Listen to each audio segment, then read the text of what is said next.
Now it's time for Movie Friends with your hosts Michelle and Seth. We're talking film without pretension. We're finding cats that are unexpected. We'll watch a movie, film, or schmovie. And we want you to join our journey. So subscribe and share this podcast, or this might just be the last of the Movie Friends. We're movie friends. We want to be your movie friends. Hey, welcome to Movie Friends. I'm here with my friend Michelle Rubenstein, who is dating an older woman. And I'm here with my friend Seth Vargas, who is here for the muffins. Why are those muffins so big? Makes you want one, right? I had no idea what they were eating, and then she says something like, grab a muffin, or I was like, that's not a muffin. That's a beautiful muffin is what it is. Really? You're gonna down a large muffin? I don't like big muffins. I like smaller muffins. I like smaller muffins and I cannot lie. I think that when a muffin is too large, it's too dense. It's not good. Small, fluffy, light, that's a muffin. Do you butter your muffin? Depends on what it is, but generally no. I don't like to add butter. I don't like to add anything unnecessary. Empty calories. I have so many more follow-ups to muffins, but we should move on. Well, what? Well, do you eat your muffin like an apple? Do you pick it apart? Do you cut it? Do you heat it up? Do you have a favorite muffin? Blueberry, but it's got to be real blueberries and it's got to be a lot of blueberries. I want like 5 blueberries in every bite. Hey, by the way, welcome to Movie Friends. Usually before we talk about the movie, we'll just talk to each other first. So if you're like, what is happening? I would like to hear about New Moon. Skip ahead, usually about 10 minutes, we're done. You'll find us. and we're talking about the movie. But yeah, blueberry. And I prefer them to be smaller, closer to like a cupcake size. And no, I'm not heating it up. I'm taking it au natural. Wow. Yeah. What Good. about Now you? I know. Now I know. Like if I will never offend you if I ever make muffins and you're with me and I'm like, oh my God, they're too big. Oh my God, there's only 3 blueberries in every bite except for 5. Yeah, I wouldn't like it. Yeah, I like blueberries as well. Not too particular on how many berries are in each bite. I love a corn muffin. I like when it's heated up. I like it with honey. And I like pick at it. Sure. You take the bulbous top first. Mm-hmm. Yeah. Yeah. Well, hey, other than muffins, what's going on this week? Well, we got to hang out for a little bit over the weekend. Some of us went to the Garlic Festival. And some of us did got not. gifts from the Garlic Festival. That's right. I Yes. got a jar of black garlic maple syrup. Yeah, you could put that on a muffin. I could. A mushroom muffin. Mm-hmm. A mushin. But yeah, you guys went to the Garlic Festival. I went to the house. Okay, I did not know that the Garlic Festival was like this major thing. Yeah, we're talking about the Garlic Festival that took place in Saugerties in Hudson Valley, New York. Yes, it's if you were there, hey, you should send us an email about it. But it's huge. It's a huge event. Yes, I genuinely was expecting a big parking lot with like 20 tents. I got online because I got there before you guys had left. And so I was like, oh, I'll just pop in. I got online. I was stuck in this line for like 15 minutes. And I was like, nope, I'm out of here. Yeah. But yeah, we got to hang out. I ate a bunch of your food. Well, it had to go somewhere. Yeah. You guys So went thank to the you, big actually. like Airbnb house type thing. We did. Yeah. And for the second time this year, I was in an Airbnb with you and Anthony and Jean Marie and too much food.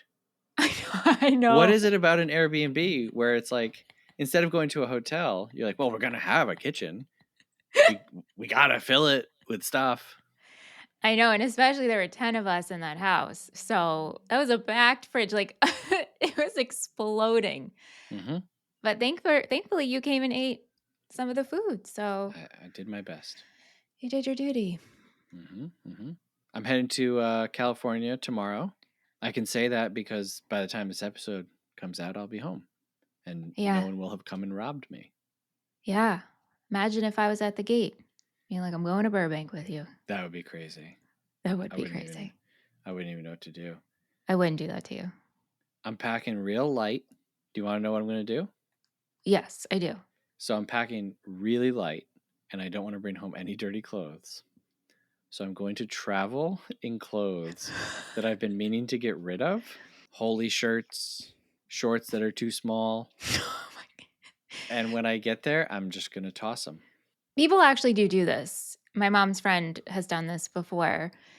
However, the flight from New York to California is not really a short one, so you're going to be sitting in tight clothing. Tight shorts, 12 hours. It's not 12 hours, but and probably sweating. So, Oh, yeah. my thoughts I'm for the person next to you. Because I know that I'm going to be getting rid of these clothes, I'm going to be like double sweating. Last time you flew, well, one of the times you flew, remember? I just remember asking you, how's it going? And you're like, my socks were so sweaty. I had to buy new socks. I flew down to New Orleans to do an interview. I was like, great. But did you get the interview though? And it was like 95 degrees and New Orleans humidity. And I walked for like 2 hours with 70 pounds of filming equipment around New Orleans. I do the interview and then I go back to the airport and I'm like, I cannot sit next to another person for like 4 hours wearing these socks. And so I threw them away and I bought airport socks. They were pretty cool socks. Mm-hmm. Yep. Hey, we got an email. Email. Subject line is Carlisle can get it. Yeah, he can. And it says 100% Michelle. Twilight has a zaddy and it's Carlisle. And that email is from Jess. Thank you, Jess. I knew you were out there when I made my statement last week about Carlisle and Charlie. Let me not forget about Charlie. Seth was like, no, he's the penguin. And I was like, this girl knows what she's talking about. Trust me. I still don't see it. And spoiler alert, after watching New Moon twice, still don't see it. That's okay. More for me. Anyway, thank you, Jess, for your email. Thank you, Jess. Even though you're disagreeing with me. And I think that should be illegal on this show. Except I'm 50% of the show, so it's perfectly legal. You see how Seth treats me? Like, y'all see it? Yeah. Michelle has no say. I don't think that's true. We also, this isn't an email, but we did get a response over on Twitter that I wanted to share, if I could. Please. Okay, so this comes from that song at I Really Felt That. And it starts off with my summation of the Twilight movie, which says, even bad communicators deserve love. The movie. Okay, I'm so on board with this as the thesis statement of Twilight. Perfect. Also, when Michelle said we're watching for Carlisle and Charlie, I felt so seen, so represented. Thanks for being the voice of the people, Michelle. Then they go on to say, as a culture, we don't talk enough about the teen movie classic Can't Hardly Wait. Features not only the head of the Cullen family himself, Peter Facinelli, but also the one and only Oz from Buffy, Seth Green. A vampire and a werewolf. Wow. So, hey, thank you to both of you. Hey, if you guys want to join in on the conversation, send us an email, a Snapchat. Well, don't send us a Snapchat. No, don't send us a Snapchat, no. Send us an Instagram. It's just a DM. Okay, whatever. But I like that, an instant gram. Yeah. And hey, you know what's been great? In August, we did Indian cinema, which we loved and found so fulfilling. And we got very little response. Yeah. We did Natural Disaster Month, and we didn't get, the greatest response. We did the first episode of Twilight. Oh my gosh, people are coming out of the woodwork. It's pretty exciting. It's very so fun. exciting. Yeah. And I made a little Instagram story as Banana Seth. Yes. And I said, if you listen to Movie Friends, maybe you enjoy listening to us, but it's like, what are you going to call your mom and be like, you should listen to the show? You know what I mean? But if you have people in your life who like Twilight, perfect thing.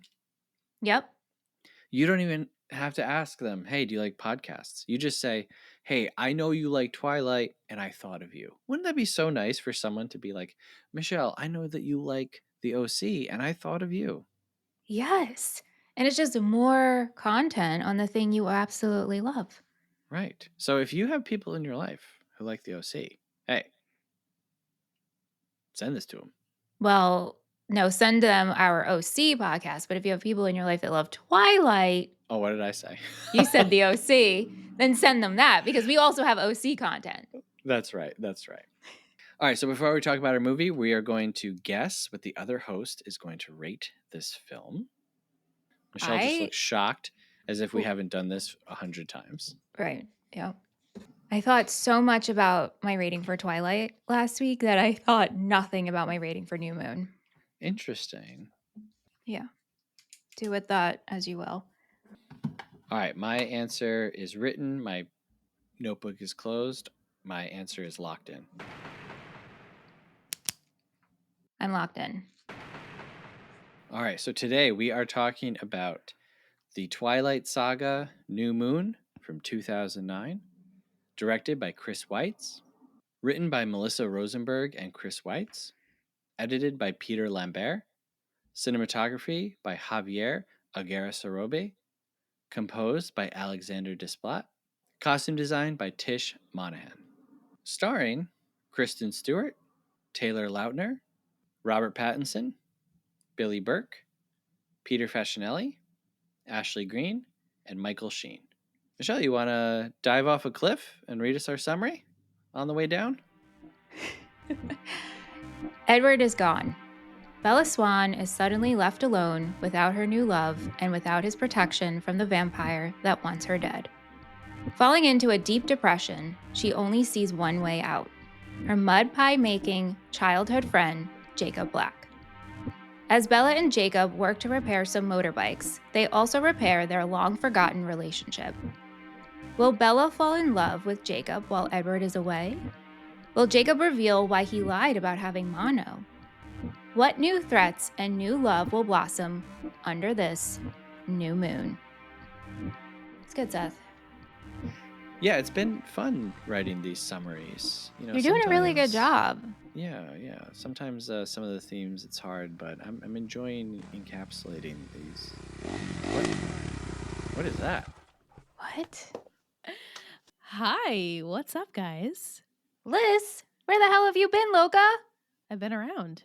Oh my gosh, everybody. It's our friend Liss Daly showing up on a dirt bike. What's going on? What are you doing?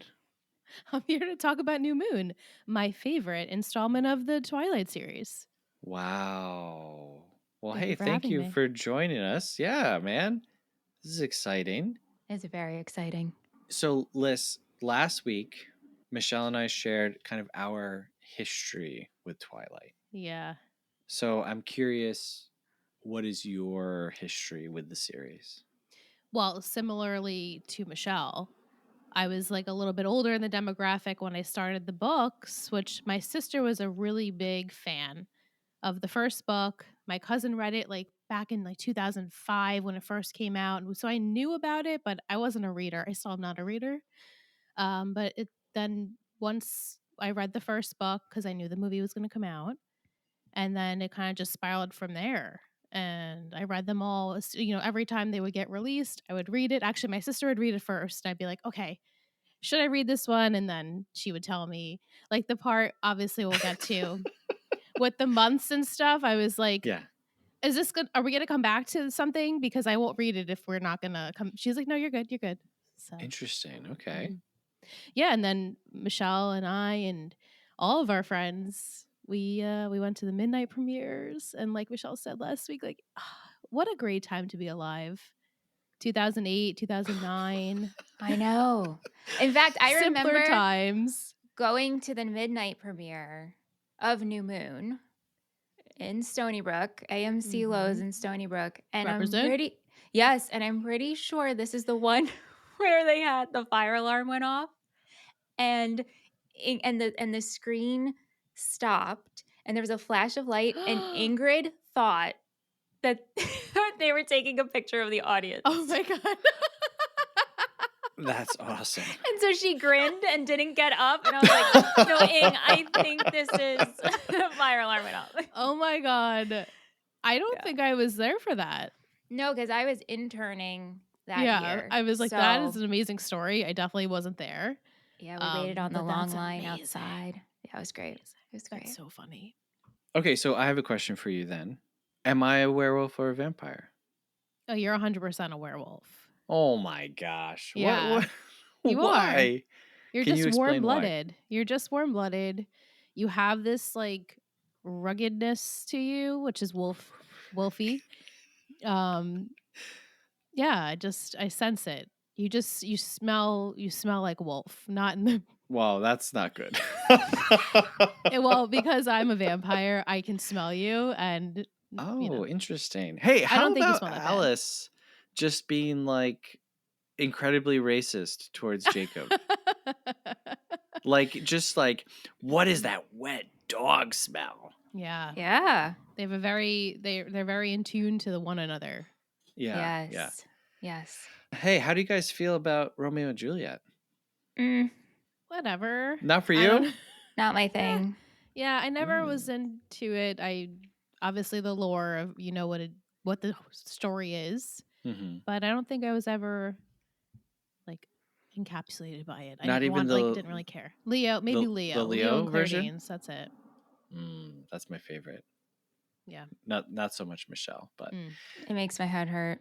so I don't know about the other books and movies because I haven't seen them. So this is the cutoff point for me.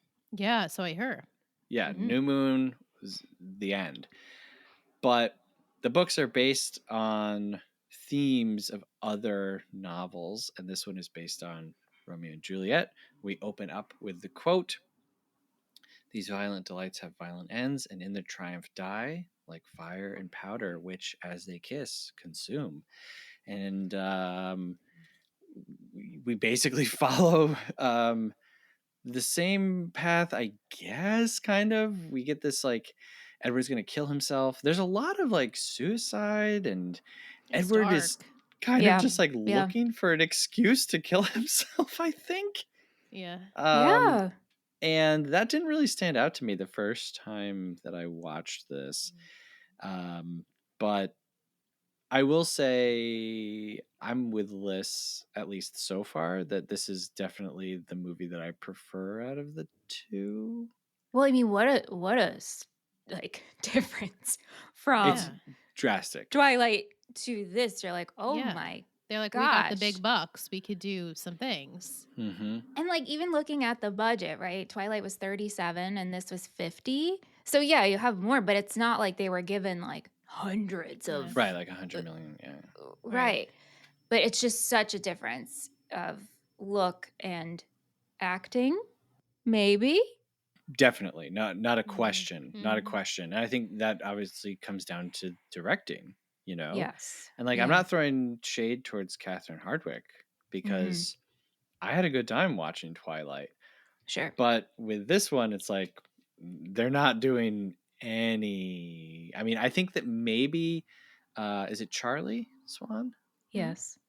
I think that maybe Charlie is like the only character who is the same in both movies, and then pretty much maybe Alice is the same, but it's very, very different. I mean, Edward is smiling within the first few moments that we see Even him. aesthetically, right? Even the makeup is different. The wigs, as Wow. and in this movie, different. Like everybody just looks a little bit more polished. Yeah. Yeah. I guess the first one is tinted blue because it's more about Edward and the vampires.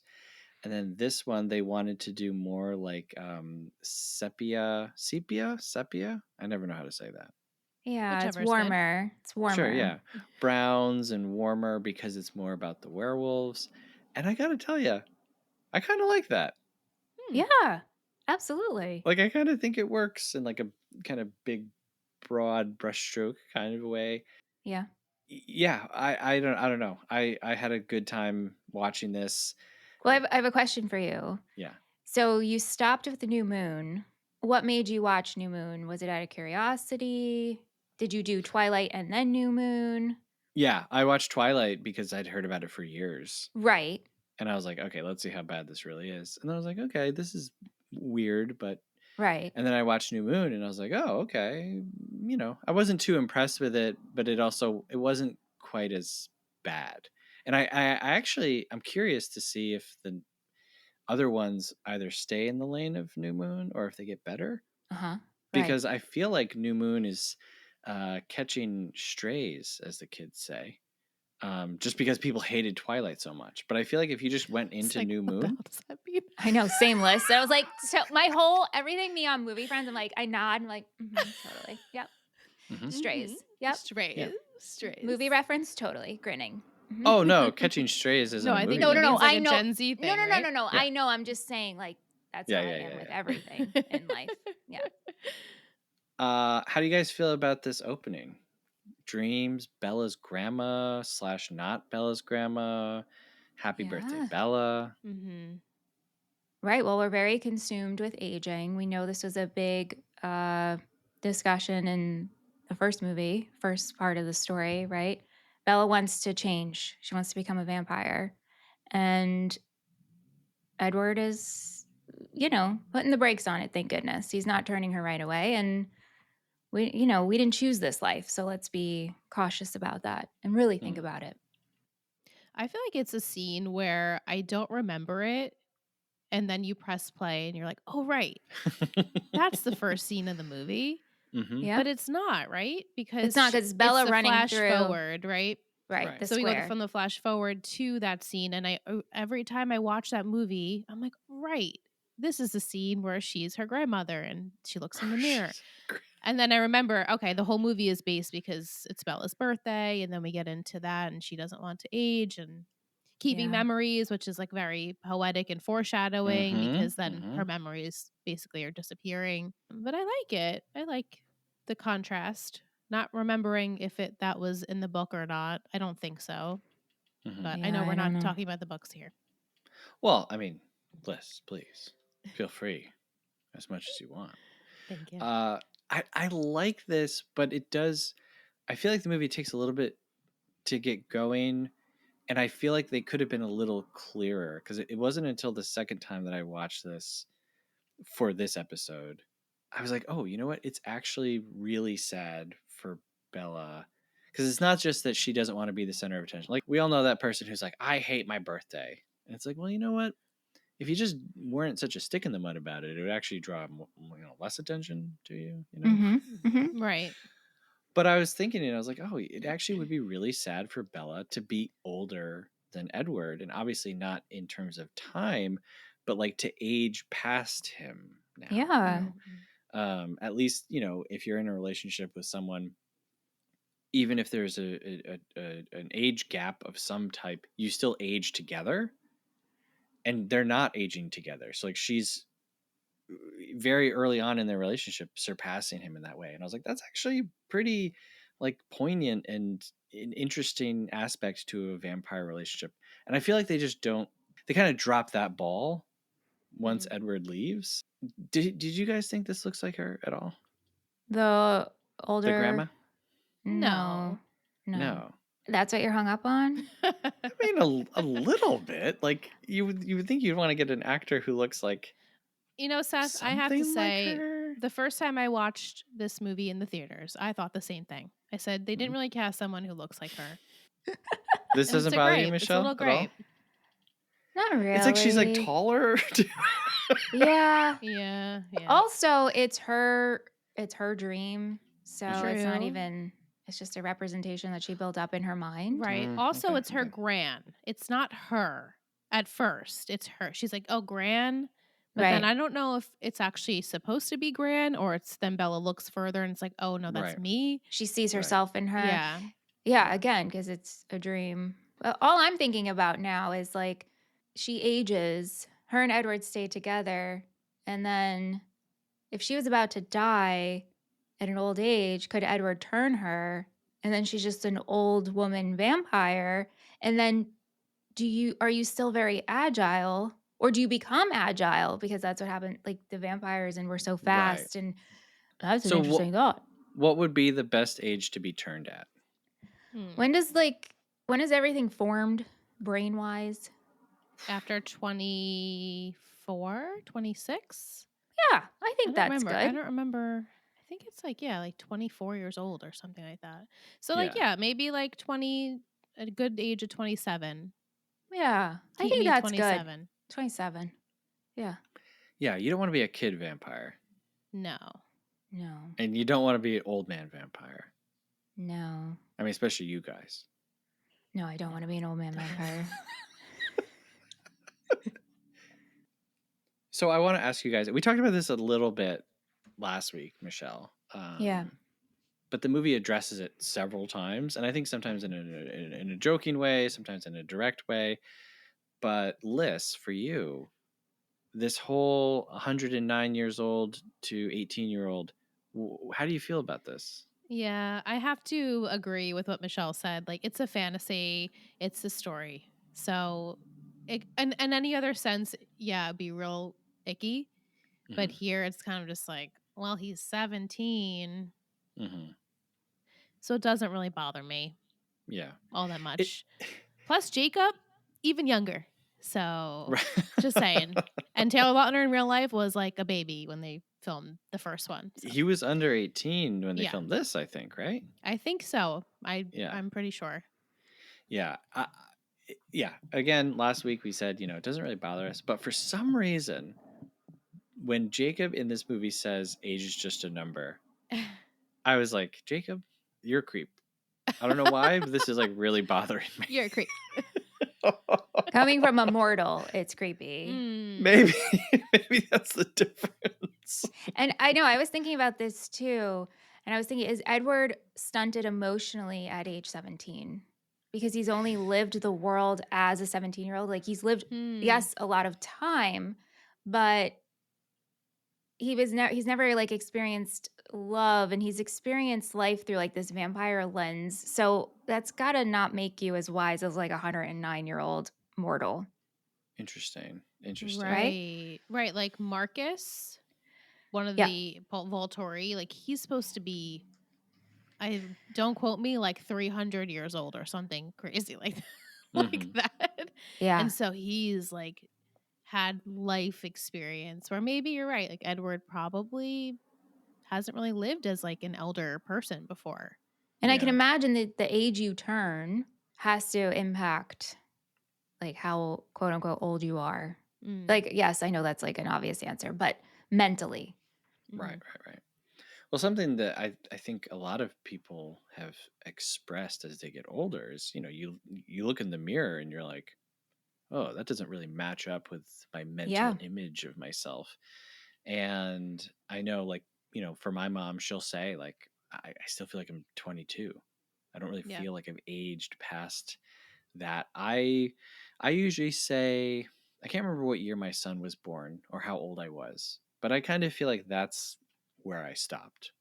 I don't feel that I've gotten much older than that. So it would be interesting for Edward, how much of your mental age is like the aches and pains of getting older, or like seeing gray hair develop, or like wrinkles, and you're like, I am aging. So if you didn't experience that, right? That's a good point. I hate to bring him up so early. Can we talk about Mike, please? Oh my God. Mike. Let's just get all of our Mike. Let's just get all of our Mike out of the way. He infuriated me the most in this movie. Please tell me why. Well, when he finds out, when Bella is back. Yeah. And Mike's like, we got to get some protein on those bones. Protein. I love when he does that. Really? Because I wanted to. Protein in ya. Whatever. But like the way he did it, I wanted to flip a table. Well, he's super cringe. He's just that's who he is as a person. And Jessica's like, I love him. Why? Nothing to be desired.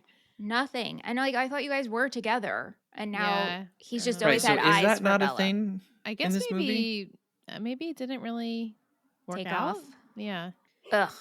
Yeah, he's always had eyes for Bella because she's the, as they say, the shiny new toy, and it really Right. hasn't been that long since she's been at Forks, and Right. she's fresh, not really fresh out of a breakup, but a few months is still pretty fresh. Yeah. And he like immediately jumps in as soon as she's like ready to open up to them. Right. Yeah. I guess there Yeah. is, this is over the course of several months to a year. I don't even really know how long, but it does seem like in the beginning that Mike and Jessica are together, and then Eric and the other one. Angela. And sorry. Does Angela become a central character in the next few No, but movies? she deserves a name. Yeah. I said her. I mentioned her last week too, Angela. It seems like they're together. Yeah. Yeah. Mhm. So maybe over the course of the few months, him and Jessica break up. But I hated him so much. When we see him in this one, he says, "Wherefore art thou, Bella?" And I hate it. He's sleeping while they're watching Romeo and Juliet in class. R&J. Oh my god. What is it? The R&J essay or whatever? I'm like, You're like, what are you talking about? Yes, literally, I didn't know what she was talking about at Mhm. first. And then the whole fiasco with the movie and antagonizing Jacob, and like, I'm just gonna say it right now. I'm not coming out fully Team Edward. I think I'm just kind of Team Nobody. Like, I'm Team Bella, I guess, right It's now. called Team Switzerland is what it's called. Oh, okay. All right. That's in case fine you were with wondering. me. In case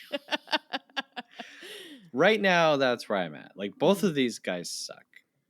But I still didn't like him, like, antagonizing Jacob at the movie. Yeah. No. Yeah, and then Jacob gave it back to him. They really obviously both said, we're here for a reason, and that's because of Bella. And we don't need to get along.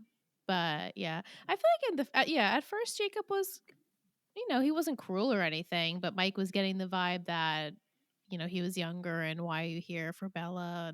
And then Jacob immediately, after the whole vomiting situation, he was like, what's wrong with you? You can't handle a little face punch? Right. Right. Like, what a wuss. Really, though, Yeah. what a wuss. Well, that was really weird. Yeah, because at first it seems like he's like, "Oh, let's go see this romantic movie," and it seems like he's saying it because he wants to impress Bella. But then when she's like, No, so I am think I he was just saying that because, like, I want you to cuddle up to me. Yeah. Well, right. And have Yeah. some romance. Yeah. Yeah. I never knew how to do that. I never got that going. You go to the movies, you're divided by an uncomfortable armrest. Well, that's why you have to hands up. Oh. and just hope that the person's hand will just fall in Yeah. your hand that is open. I'm Did really that happen glad that they with you did guys? that. No, I've never. No, it's just No. like that was the visual, and that was, again, in the books, it was very blatantly obvious that these boys were having their hands like cupped open because they wanted Bella to grab their hand. And I just like that we really incorporated it here and we could see it and we panned to her like watching their hands. I thought it was good. Yeah. Okay. Classic teenage boy. Exactly. I hope that Mike dies. Oh, like just in you a said horrible... that last week too. Yikes. Yeah. Well, last week what I actually said was I wish that I had a gun in this movie to kill Mike. Yikes. Now I don't want to do it myself, but I hope at some point a vampire eats him. Or a wolf. Yeah. Yeah. I feel Either like one. as it goes on, he'll probably be less annoying to you. Because I feel like he probably won't be there as much, Okay. All right. Because the story, we got to push forward. We don't need Mike to be in the story. Right. That's funny, though. I never felt that towards Mike. I always loved when he was like, how you looking the rain, girl? Like, he had these my God. I don't love it. No, I would hate if someone did that to me. But his lines, some of them are iconic for this movie. Well, sure. Yeah. Yeah. So, like I already said, this is kind of Jacob's movie. We spend way, way more time with him. The first movie was all about Bella being introduced to Edward and Edward's family and how that all works. And we're pretty much just doing the same thing. Like I was pretty shocked at it's just like, well, now let's repeat that, but with a different type of monster. Yeah. Yeah. So how did you guys feel about Taylor and his performance as Jacob this time around, and then Jacob's whole story? I love Taylor Lautner. I think he is so endearing. He is such a kind spirit to him, and I think he embodied Jacob in the way even softer than in the books. He just has this like demeanor that's very I don't know, warm. And he really like literally is warm. He's like his own son. He is his own son, Yeah. yeah. So I enjoy Taylor Lautner. I know they were giving him crap because they didn't know if he could get buff in time. The boy ate chicken and broccoli every single day. He would go like off, throughout takes and just like shovel in protein, like want to vomit. That's commitment, I could Yeah, and never. they, made the shirts a little tighter, a little Yeah. shorter, put lifts in the shoes. I think he did a great job. And it was fun to see the other world. It was fun to learn about the wolves. Yeah. And I think Jacob is a really good contrast to Edward. Yeah. Mhm. And Taylor with his like parkour. He does all those stunts himself because he That's was right. like He a does, black really? belt or something. Yeah. Like the Most of one where them. he goes into the window from the tree. Yep. He did that all himself. Mm-hmm. Isn't that great? He's just a great little dude. Yeah. Yeah. All right, I'm impressed by that now. Yeah. Yeah. Okay, all right.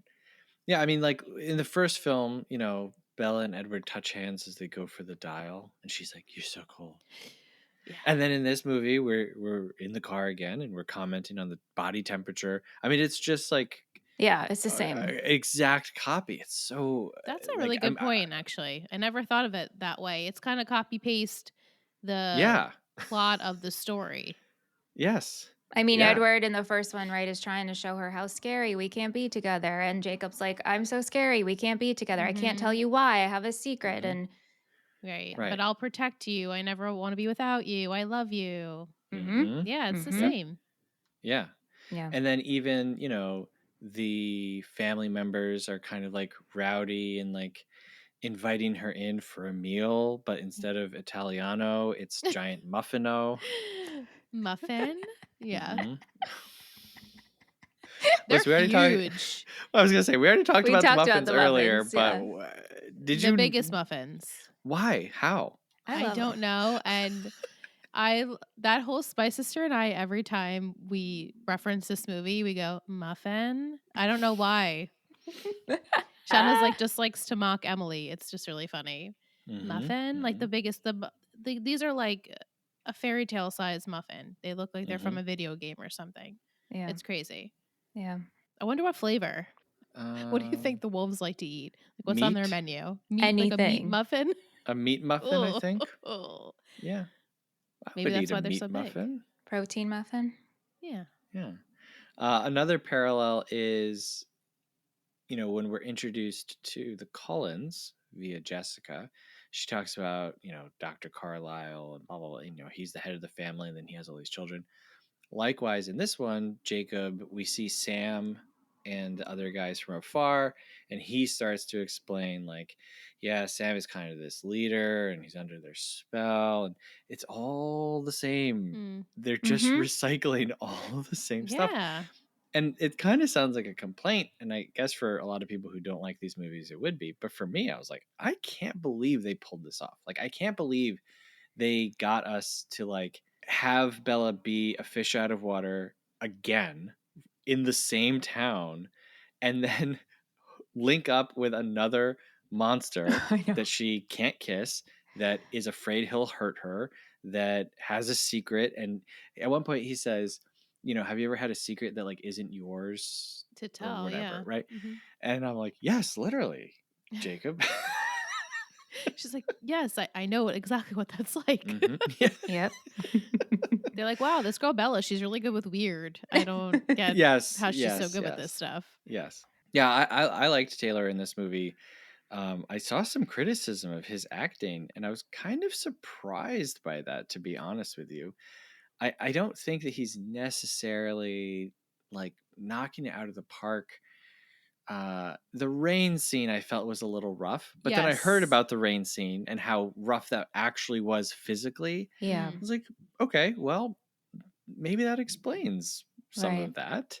But I thought he was good, and honestly, I kind of enjoyed him hanging out with Bella more than I enjoyed Edward hanging out with Bella in the first movie. Same, because they Yes. can communicate. Yeah. They Yes, have a because they- natural rapport. And it's like they're relaxed together Yes. in the shop. And I don't love it, but it's funny when she throws him the pizza and he like catches the wrench and it's, the transitions. I just really like them working together. They have a Yeah, me nice too. banter with each other. Yeah. It's friendship, That's what it and is. then She it says, "You're my best gets- friend." Mm. Like, Right. Well, right. And then I was going to say, and then it gets into this right, gray because he's area. always wanted more. Right. So, I don't think it's friendship. no. Well, in her eyes, it is. Right. I don't think so. Well, it's a distraction of trying to heal, Mm-hmm. and she's using him, but also in that time, they are enjoying each other's company. It's just they're viewing it differently. They're viewing it differently. Yeah. Yes. Yeah. I don't think that she's lying to him in the sense of like, I hate being around this guy, I'm just using him. But she is 100% using him. The only Emotionally, reason, Charlie confronts her and is basically like, you're going to leave town.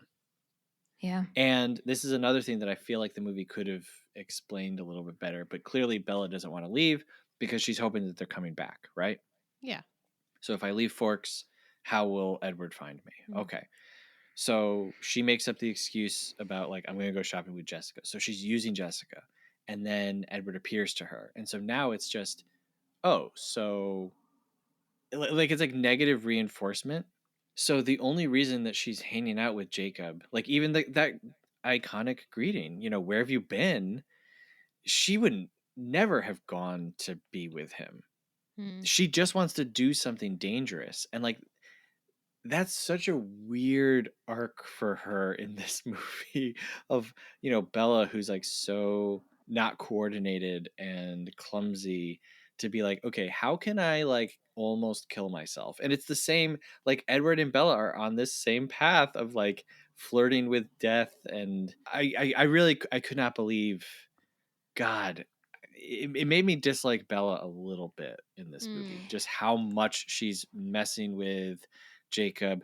When they're in the car, oh my God, and they're going to kiss, and then they're going in, and then she goes, Yeah. and she inhales and then pulls away. I'm like, this is crazy. This is crazy. She almost kissed him in the house, though. She was going to kiss him in the Their house. lips touch. Yeah. I'm not going to excuse it, but I very much can understand Bella's actions because I have done it and I have been there. And watching it this time around, it like brought back specific scenarios with this one friend that I had. And I wasn't using him, but it was definitely a distraction from a breakup. And I was with him every night. And then he would try, even when they were in the movies with when Bella and Jacob are sitting on the stairs and she says to Jacob, like, don't do this. Like, I have said those lines. Like, it's like, don't ruin this. This is what all don't I got ruin right it. now. Right. Yeah. Right. Don't ruin this is all I got right now. And even though it's hurting the other person, but at the same time, there is a love there. There is a comfort there. I get it. I get it. She says it's selfish. She goes, I know I'm being really very selfish. And you're also a teenager and trying to figure out your feelings. And then on top of it, it's like you're trying to figure out this intense love you have for a vampire. It's like the only time he'll ever appear is if I put myself in danger. So, and then it's like everything's heightened because now you realize, oh, wait, Jacob's a wolf and he's also supernatural and there's so much stake and he is protecting me from Victoria and whoever else. So, the lines get blurred. And their dads are friends. So it's like family friends. Yep. Yeah. And I want to be clear. Like, I'm not saying that Bella hanging out with Jacob and having fun or even going to the movies, like all of that part, yes, absolutely. You should be able to be friends with people. And if they feel one way about you, it's not necessarily like wrong or whatever. It's just like truly that scene in the car is No, it's too much. Because if you're like, hey, we're just hanging out, well then guess what? You're sitting over there. No, I know, but don't be curling up and there's definitely like this attraction there and comfort level, and it's a magnetic pull. Yeah, she says you're sort of beautiful. You're sort of beautiful and you're warm. Don't I'm like, say that. Yeah, right, but maybe she feels that though. She does feel sort it. of beautiful. Don't say it unless you're trying to get things going. You know what I mean? Like I know. Yeah. And I'm sure she wishes she loved him like that. Yeah. And you can't let Edward go. It's so confusing being a teenager. Come on, we've all been like, I actually in my notes when Jacob is like, we can't be friends anymore. I legitimately felt so sad for Bella, and in my notes I have poor Bella and like crying emojis. Yeah, I don't know. As soon as she sees the Cullen's car, she's like, "Oh, bye." I know. I get that he's like, too. But Bella, the treaty, you, please, all this please. important stuff, and she's like, "Oh, bye." Yeah, I know. She drops him so like a sack of hot muffins. And then I think she says, "Don't make me choose because I'm going to choose him every time," or something. It's she does say that. She does. What on earth are we doing? And Jacob's too young and too emotional and too just immature that he can't say, you know what, actually, I don't deserve this. Totally. And walk away. He just changed. He just went through a huge change. So everything on his plate. Everything is so heightened for him too, where he's trying to hold back where he doesn't like wolf out. Right. Okay, I want to ask you guys about Alice. I have found, not venturing too far into the Twilight world because of spoilers, but I have found that like Alice is like a fan favorite. Big time. I don't like her at all. Like what there's nothing about her. What? Okay. You're at a party. It's your birthday party. You're at your boyfriend's house. And Alice takes a picture with your camera. Okay, fine, whatever. Maybe you left it on the counter. Alice says to her, I found it in your bag. Why is Alice going through Bella's bag? She's a very intense friend. And she means well. And you know what? She does mean well. I think but she'll see how much her and Bella love each other, that she's like, well, I'm just making my way there. Right. By going through her bag? I mean, it's not ideal. I'm just saying, like, you could write that scene where she literally says, like, here, Bella, and like she takes the camera from her, or like you see Alice pick it up. But adding in that, like, oh, I found it in your bag, do you mind? It was just so weird to me. Yeah. I think it just played into her excitement. Also, in this party scene, I was like, wow, the Cullens never get to celebrate a birthday. So imagine how excited they are to all celebrate a birthday, especially Alice, who I think loves this kind of thing, right? She's a party planner. She's a party planner. To decorate and So she is. That's like she loves to put on a show, you know. Oh, okay. But can I ask you guys a question? Why can't you celebrate a birthday anymore? Just because you don't age doesn't mean you were never born. True. And if anything, you say, okay, now it's my vampire birthday. This is the day I was turned. We're going to celebrate that. I think they don't like who they are, right? Like that's the whole thing. Had 100 years of thinking about this and saying, well, this kind of sucks. So wouldn't you want to bring some? I mean, like, look, I'm not 100 years old. I'm 38, and I'm thinking, hey, this kind of sucks. Yeah. Like, it's not like humans are walking around all day like, hooray, I can't wait for my birthday. But you still do things that are nice and fun occasionally. I don't think that's not the vampire mindset. Like Carlisle, we know lives by a different set of values versus like the Volturi and the other covens. So I think birthdays are just not a thing. Not part of the vampire culture. Yeah. Yeah, I guess not. Okay. All right. I did like that we got more of Carlisle. I loved his scene. I guess we should just talk about it since we're at the party. Jasper, blood. Oh. Mm-hmm. How do you feel about this? I mean, it's an iconic scene. Yep. I can't think about it any other way than just that. I feel terrible for everyone involved.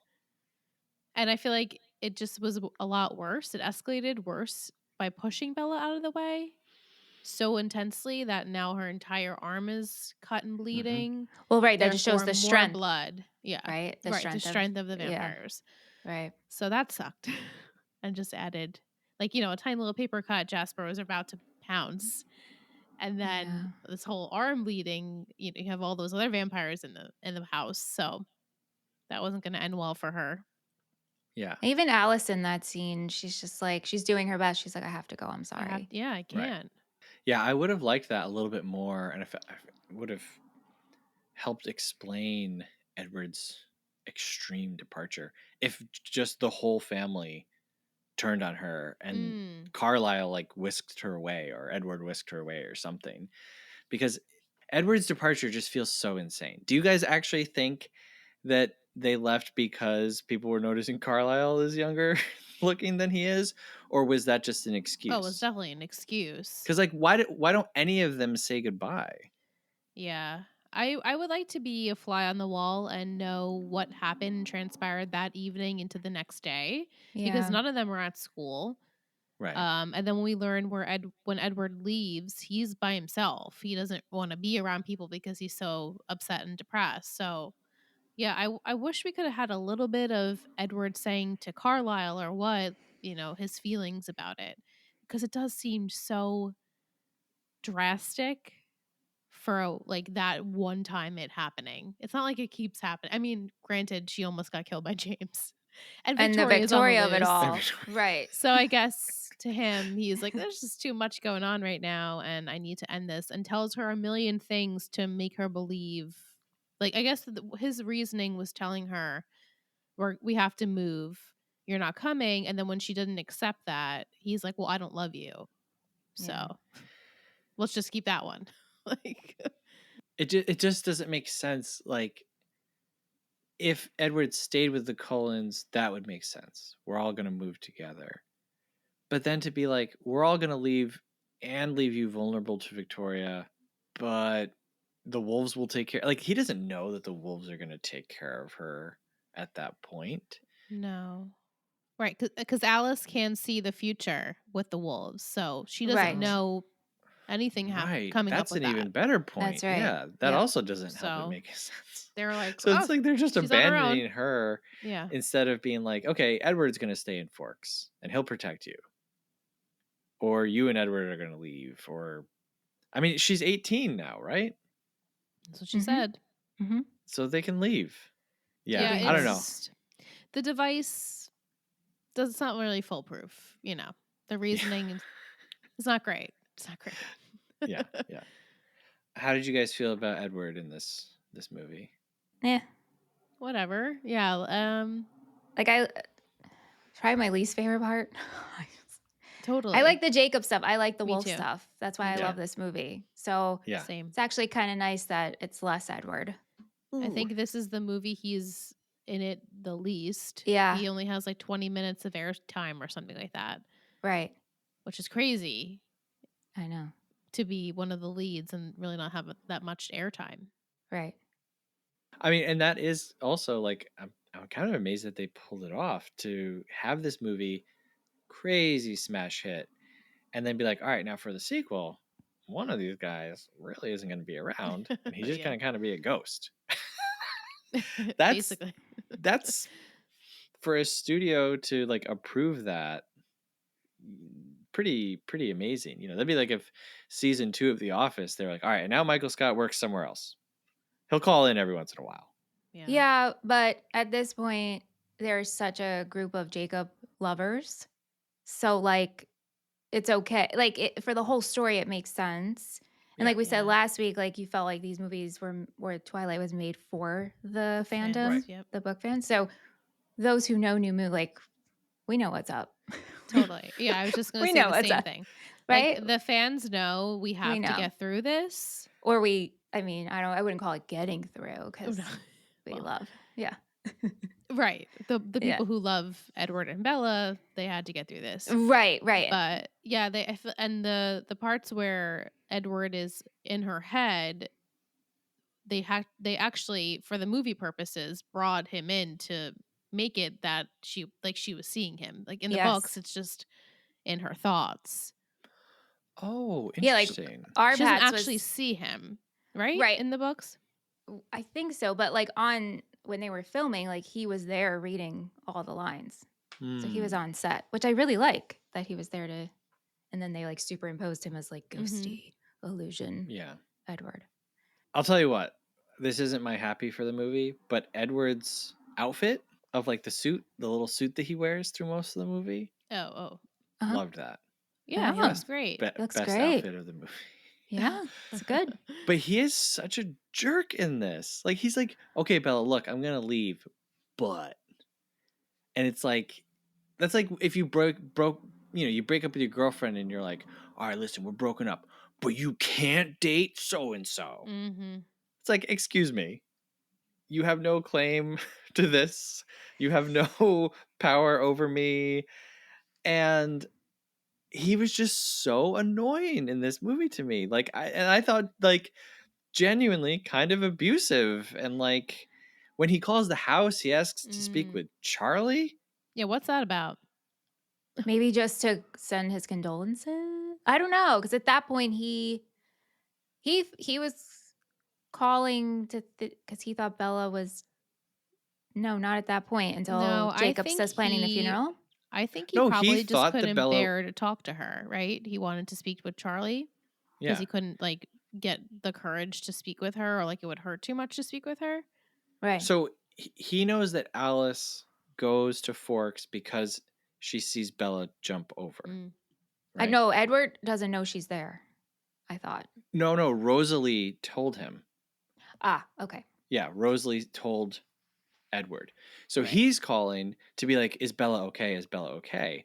But you call up and you say, hi, is Charlie there? Instead of saying, where, is Bella there, or is Bella okay? Instead, he says, hi, may I speak with Charlie? Well, I think he hears Jacob pick up and he's like, is Charlie there? Because if Charlie picked up, then he'd be like, is Bella okay? But so you think he would have asked Jacob, is Bella okay? Like Edward knew it was Jacob. Right. You know? No. Well, right. And I think that's yeah. why he said, is Charlie there? Like, I'm spending no time with I don't you, want to talk Jacob. to you. Like, you are, no, absolutely Right. not. Why are you, and mad that you're even at the house, picking up their phone. Are you kidding? Jacob is at the house picking up their phone? Right? Like, if Bella would have picked up the phone, we wouldn't have had the rest of this story. Well, it's very Jingle All the Way. Put that cookie down.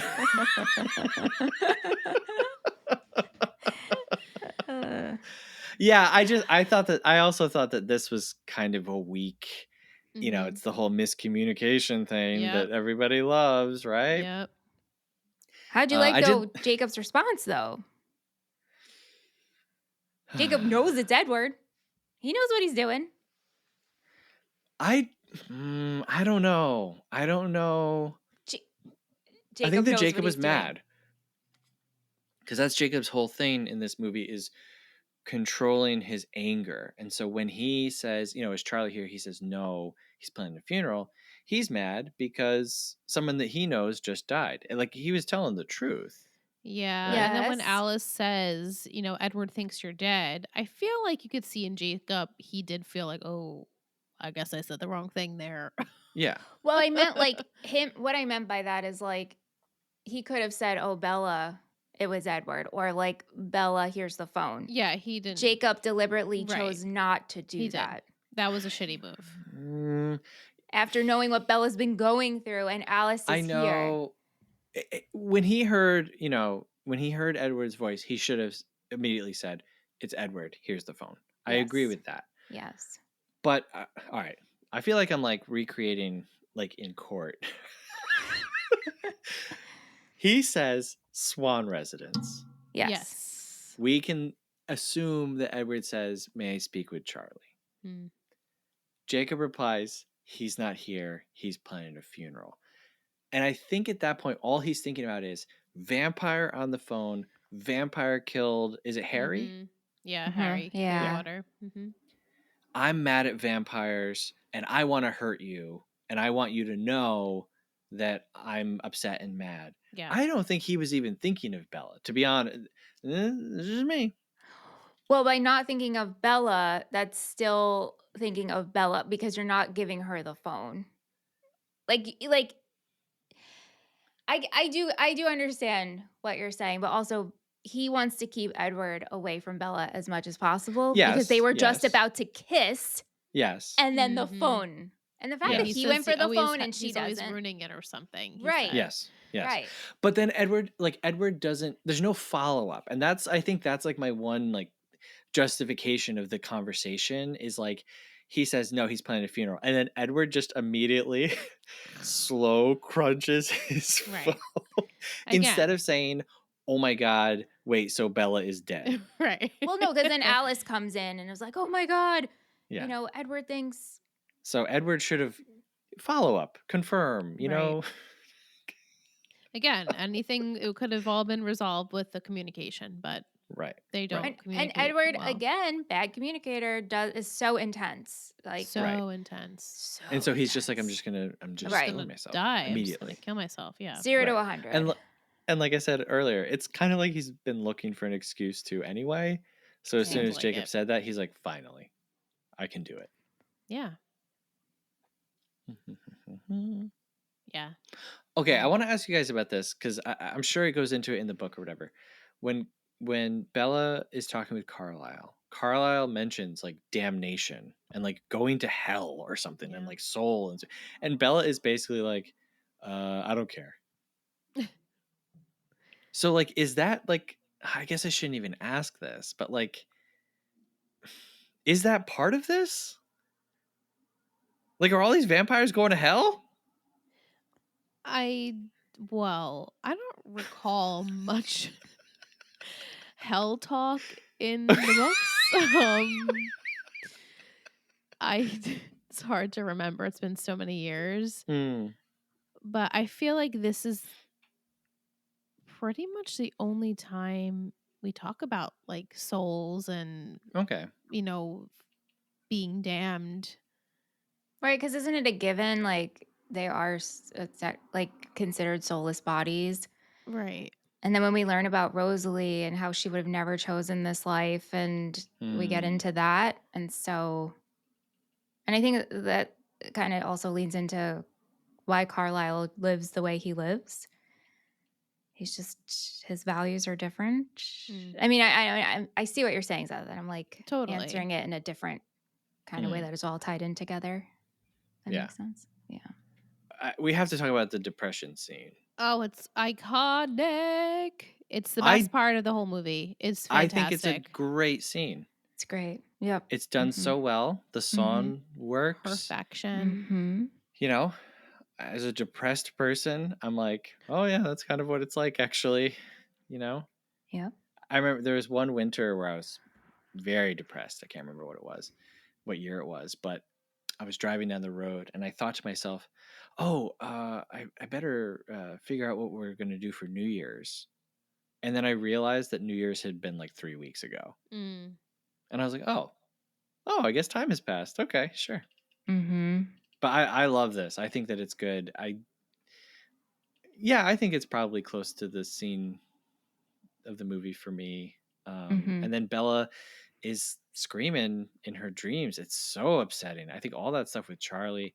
Oh my gosh, Charlie. Charlie kills me. Yeah. He doesn't know what to do for her.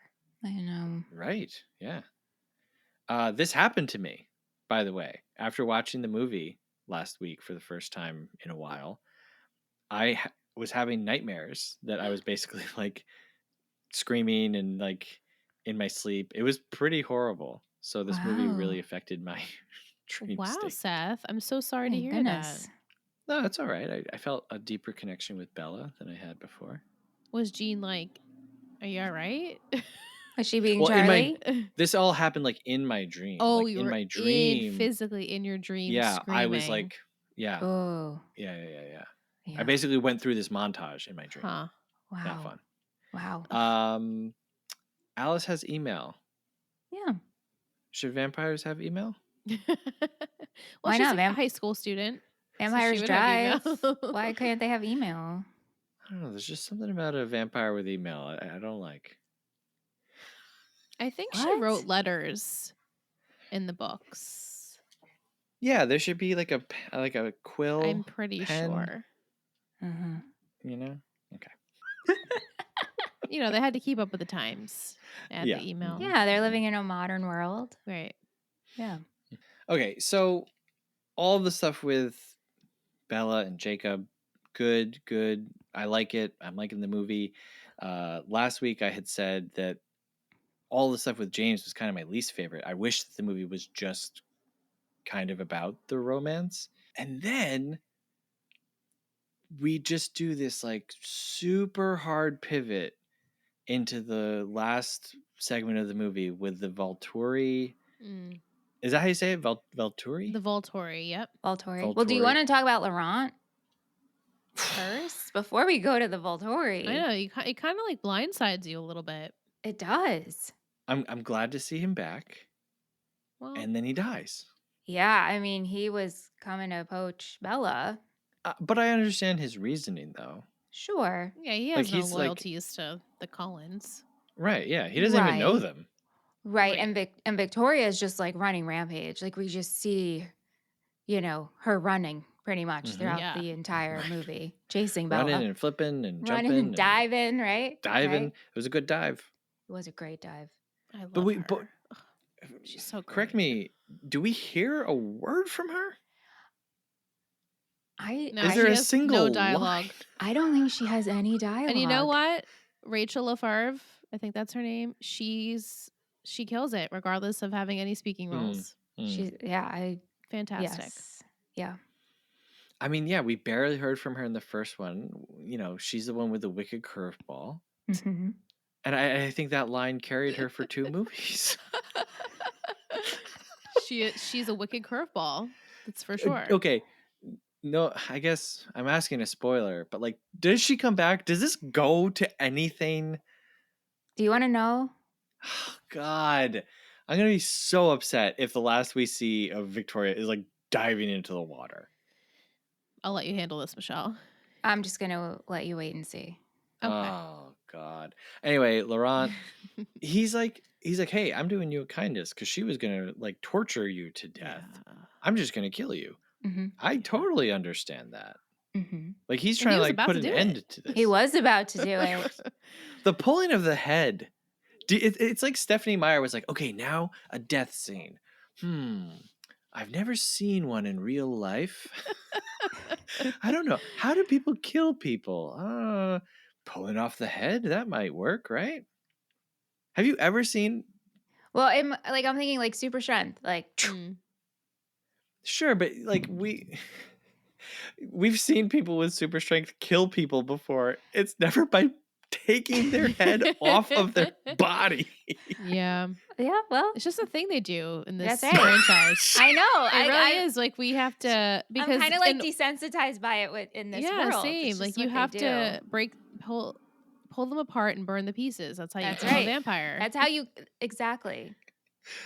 And that's another funny thing, because it's like we also have an established way of killing vampires. Like if you sat 100 people down and said, how do you kill a vampire? They would say, you drive a stake through their heart. Right. You put him in the sunlight. Maybe you accidentally feed him some garlic. And then one freak in the back would be like, you rip them limb from limb and burn their body. That way you know they're gone. And don't you love this? And you would look at that person and say, it makes. Please leave. Glass. Yes, the cracking. The cracking of like glass. It's great. I love it. Me too. You guys love this?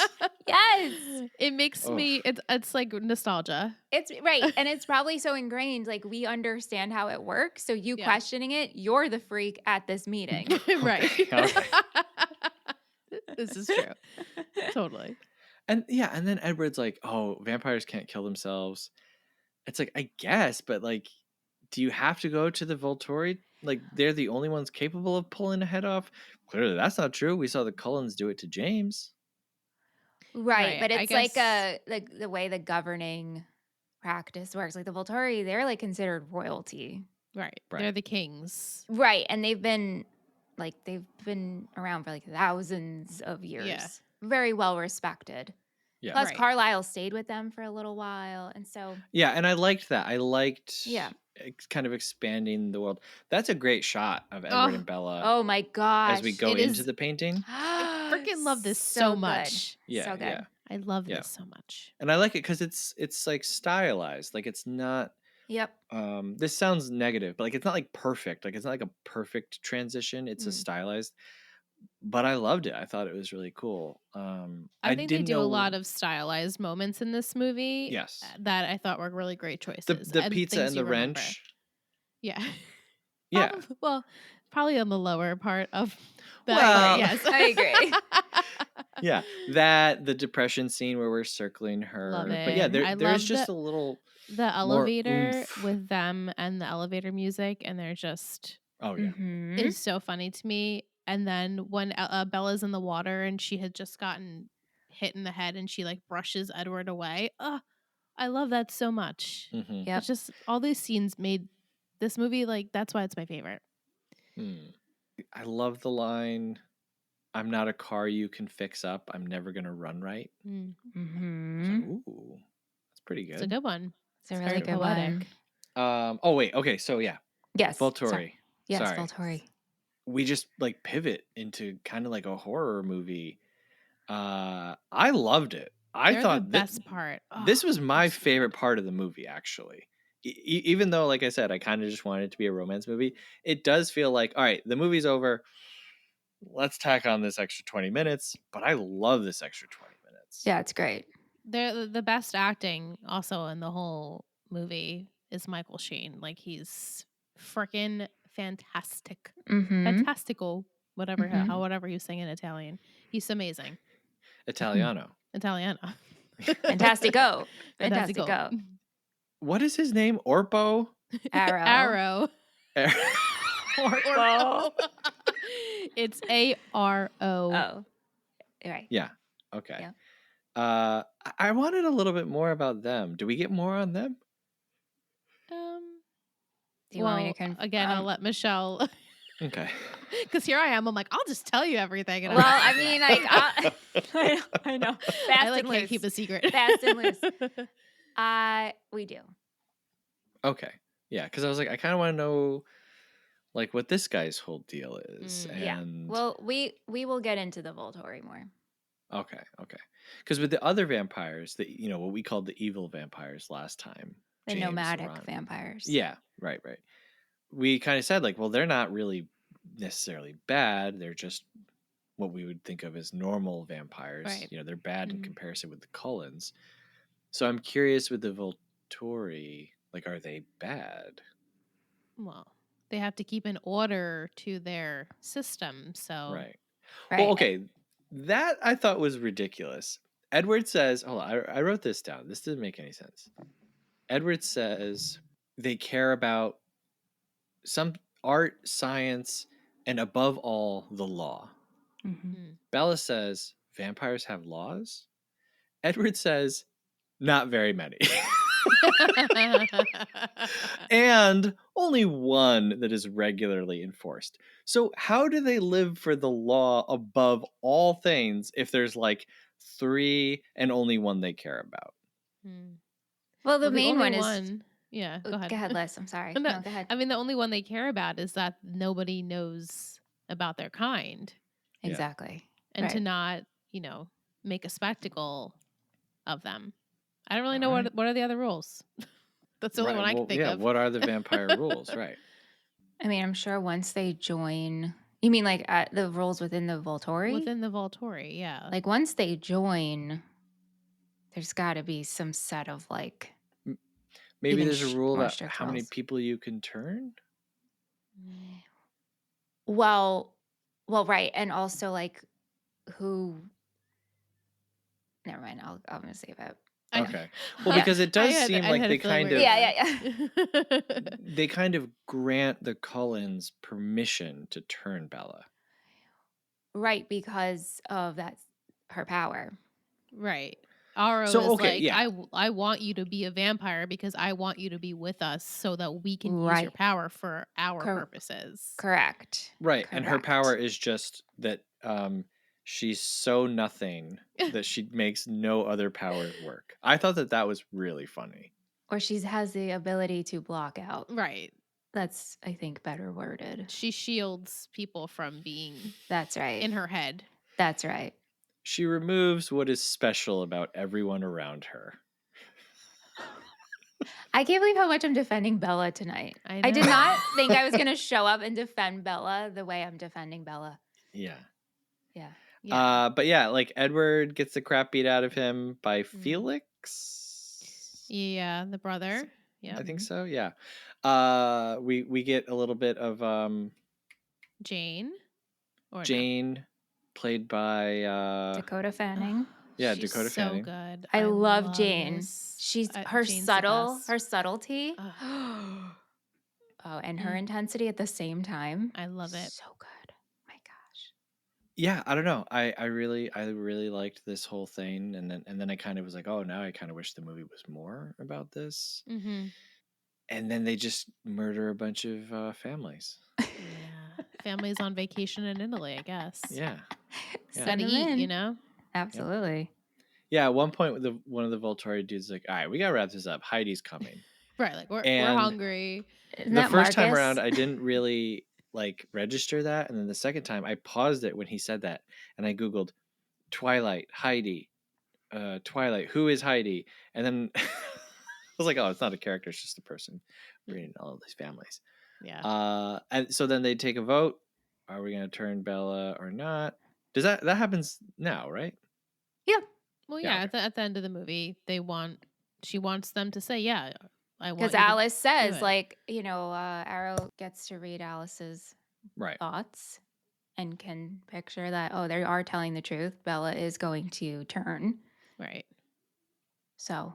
Right. Which is like, it's been clear because Bella has decided this since Twilight, the first movie. So we know in her head that's her decision, regardless of who changes her or not. But she still decided that. So Alice can see when someone decides and then sees the future of that path. Well, maybe too at that point, Edward also made the decision that he was on board with it.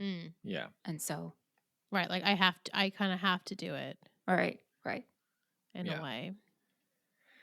Yeah. So then they all vote. I think Rosalie is the only one who votes no. Yeah. Yeah. And I really don't think Carlisle doesn't really give an answer, but I guess it's just he says, I don't want to lose my son without saying yes, but he's not saying no. Right. Yeah, well, I took that as like, well, if we don't turn Bella into a vampire, she's going to die eventually, and then Edward's going to kill himself. True. Right. Yeah. Mm-hmm. Okay, so then Edward, again, is being weird and controlling, and he's like, 5 years, babe. And I'm like, why? For what? If you're going to do it now, before she gets hit by a car or something crazy happens, you know?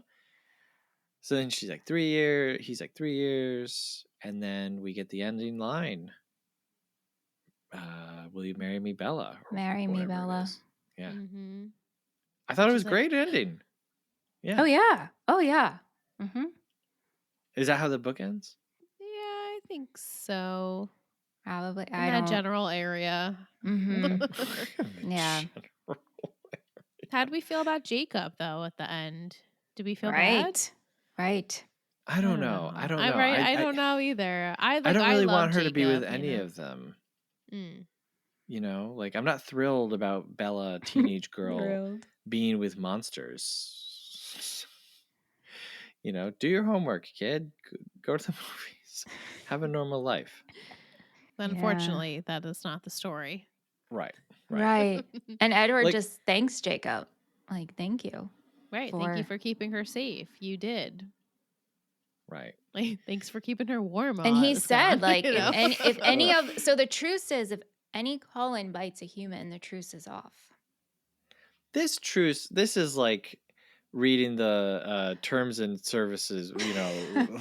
The fine print. There are so many more new wrinkles to this thing every time we need for there to be. Well, I think this is interesting, but it makes, if the Collins were to, let's say Edward, you know, obviously I know what happens, but Edward decides to turn Bella in like California. Right. Cullen's still bit a human. Right. Right, but does it have to be within Right. enemy like Forks? Right, if it happens on Forks property. Forks line, does that mean is that what we're Right. getting at? And how would they know? Well, because then Bella would come back, or Bella wouldn't. They smell them. They do smell them. So they would smell Bella. They smell each other. They do. They do smell each other. I wonder what a vampire scent is. I know, right? What would a vampire smell like? I get like, when I think of that, I'm getting like just cold air.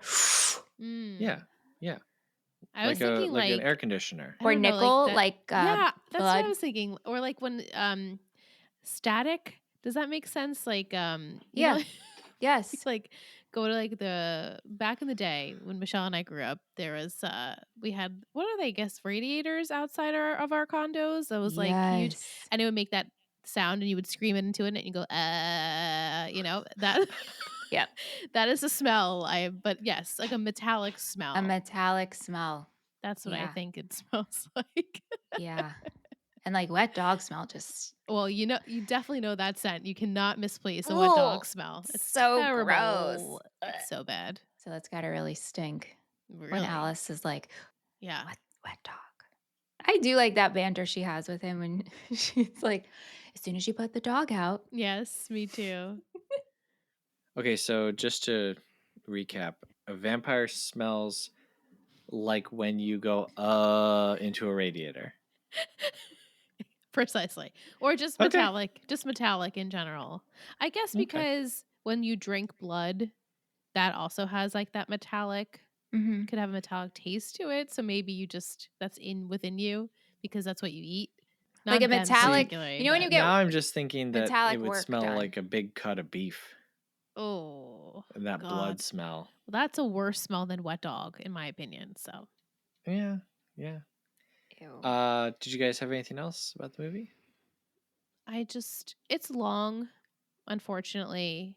I feel like at one point, a little bit after, like Bella figures out Jacob's a werewolf, and then we're getting back to the vampire stuff. I felt like a little like, all right, let's just move the plot along a little bit.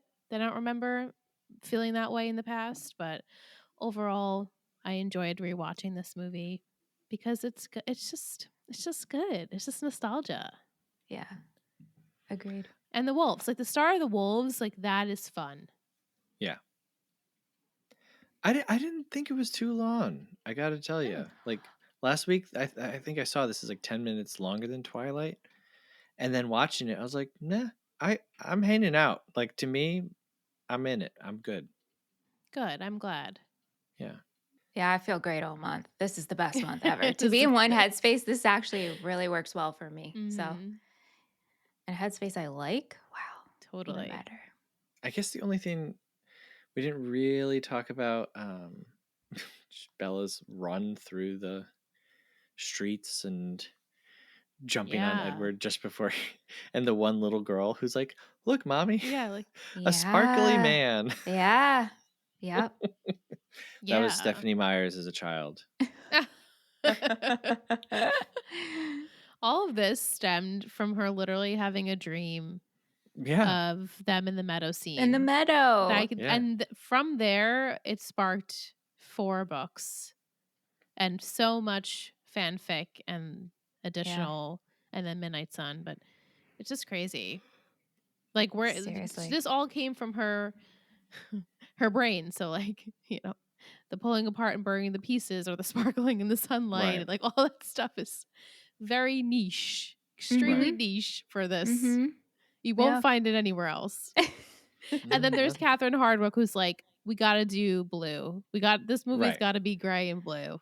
Yeah. There was one moment where we go back to Edward saving Bella in the first movie from the guys. Yep. And they put such a blue filter over it. I laughed out loud. It was so funny. It was like, we're going back to Twilight and it's like all blue. Yep. And then, I was like, oh, that's a pretty funny little in joke there. Yeah. Yeah. All right, so this movie was made for $50 million. Last week, I think we said budget was 37 for the first one and made 409 worldwide. Mm-hmm. This one made 711 Woo! Baby. Wow. Outrageous. Wow. Like, Amazing. just Like, outrageous. Wow. Like, for a sequel, you expect like a little bit of a drop, perhaps, and that would still be a great success. We're almost doubling our money. That's crazy. Yeah. Now, despite that, this movie has a 28 on Rotten Tomatoes, which is absurd. I think it's crazy. That's crazy. Come on. 2.7 on Letterboxd. Yeah. Oh man. 44 out of 100 on Metacritic. This is not in the Criterion Collection, nor is it in the National Registry. Now, last week, I said Roger Ebert, 2.5 out of 4, and his review was pretty funny, and he seemed to kind of enjoy his time with it. New Moon, 1 star. Oh. And he hated this, and he talked about all of Is the he dead Team Edward? air. All the what? No. Dead air? Dead air. And then I watched it again after reading that, and I was like, there is actually like a surprisingly large amount of like not talking. And one of the things that we had mentioned last week was how the world feels very like lively and lived in and realistic, and you come into a scene and there's just a conversation happening. In this one, like, it's so silent. We have Edward and Bella walking down the hallway when Edward's like, how come Jacob Black can give you a present and I can't, whatever. All these people, all this activity, silent, dead silent. All you hear are their voices. It's very, very odd, but I would encourage everyone to go read Ebert's review of this. It is very funny. He is really mad about Twilight 2. Twilight 2. Twilight 2. That's funny. All right, let's get into our happies and crappies. It's time for happies and crappies. Happies and crappies. It's time for happies and crappies. Happies and crappies. It's time for happies. Okay, my happy is the Volturi stuff. I think it's all great. My crappy is Graham Greene is Harry. Phenomenal actor. Great actor. Completely underused in this movie. Like, we're just introduced to Harry and then Harry's dead. Didn't he just recently pass away? He did. Yeah. Yes. Within the last few months. Yeah, I know. They really didn't utilize him at all. Basically, at all. My happy is Alice's driving outfit in Italy. Love it. Oh my God. It's fabulous. She's not sparkling at all. I don't care. I love just her. Because your head is covered doesn't mean your face is. She looks gorgeous. I love it. Okay. I love it. I love it. My crappy is I don't have a crappy. I really don't. The only thing I will say this time around, and you guys were talking about the length of the movie, and like I understand we're trying to cover the source material, but it kind of does feel like two different. It could be two movies, but at the same time, it's not really a crappy of mine because I know where everything's going and why we're doing what we're doing. But yeah, Liz, your happies and crappies? I have so many happies. And like Seth said, the Volturi just alone make me so happy because out of the whole series, I find them to be the most interesting. I just think visually, this movie was really shot nicely. Like you said, obviously the warmer tones, but I just loved all of the creative uses of like the transitions, like the painting and the months passing are just, it's just like, that's the thing you think of when you think of New Moon is the months passing, the seasons passing by. Crappies is hard. It's hard. Yeah, honestly, I do have to feel like the rain scene kind of was a little crappy this time around. I mean, I'm sure I felt it a little bit cringy multiple times I've watched it, but I haven't watched it in a while. So yeah. a little, not the best. A tinge of cringe. A tinge of cringe, if you will. Yes, for sure. Yeah. Is there a syringe of cringe when it's just like a little more? A syringe of cringe. We have to use that now, Michelle. We do. We'll incorporate that. over on We Are Liars podcast, our Pretty Little Liars podcast. Plug. Oh my gosh, Plug, do you plug. guys podcast together? Oh my We God. do. We do. Wow. And what what's do you... so great is currently we're actually watching a 1-season show of Pretty Little Liars called Ravenswood. Have you watched, Seth? I don't think you have. You know, Michelle was talking about the crossover episode that was supposed to be the soft boot or soft launch of Ravenswood. And yeah. I think that I watched the first episode. It was just like, nope. Oh, it's hard left. Yeah. This is not Pretty Little Liars. I'm good. I'm good. So far, it's not Pretty Little Liars, and thank goodness, because yes, it's better. Agreed. It's better. Oh, interesting. Okay. So far. So there's your tease. Check There it you out go. if you're interested. Yeah. Okay. And this might come shock to you two, but honestly, when it came time to write my crappy, I almost was like, I don't really have one. Oh. But then I remember Graham Greene, and I was like, no, that's crazy. Yeah. Totally. So we asked some friends online what they thought. Britt Chavez at Britt Britt. Chavez. Hey, Britt. She says, I'm Team Jacob, so I'm a New Moon stan. Great That's soundtrack. Right. Jacob finally removes the heinous wig. True. That should have been the crappy, is the wig. Oh my God, right? And Kristen Stewart looks the best in this one. Now, Kristen Stewart in that rain scene, she looked good. She looked beautiful in this movie. She did. And I liked her acting in that. Yeah. Yes. I went to Montepulciano, Italy, Montepulciano. where Love they it. filmed the last scene, and the stores have New Moon merch. LOL. Amazing. Oh. Love it. I would love to go to Montepulciano. Yes. I've had wine. Their wine. I mean, there's probably millions of wines from Montepulciano, but this one specific, I'll have to send it to you guys. Delicious. Please send it. Interesting. Yes. Yeah. Is it called Arbo? What's the guy's name? Arrow. Arrow. Oh, yeah. Arbo. It's going to be a long rest of the month. It is. The Patrick at The Patrick Is Real Oh, hey, friend. says, only you two could make me rewatch this franchise again to listen to these episodes. Yes. Because I barely got through it originally. I feel that. I feel it. But seeing New Moon at the midnight showing was something. One of the Wolfpack actors came to my theater and his entire team mad. No, and his entire team mad? I'm not sure what he's saying at the end there, but You only do so much with that. He's so But excited. The wolf pack came. but you know Yeah. what? That's pretty cool. That is cool. That is cool. Sean Shank at Tyler_Burnham, Hello. he says Tom York of Radiohead wrote the song Hearing Damage for Twilight New Moon. Mm-hmm. Do you think Tom is Team Edward or Team Jacob? Do you think Tom even knows what that means? I mean, he wrote this on for this movie. But like you could write something and not really. Are you No. engulfed in the world of it? I don't know. Mm. Or it's like I here's think- the feeling you have to, I Right. think that Tom is Team Edward because he must have liked the first one or at least not hated it Yeah, to that's agree true. to be in the second one. That's true. Okay. That's And true. that movie is all about Edward. So True. Okay. True. Yeah. that's my reasoning there.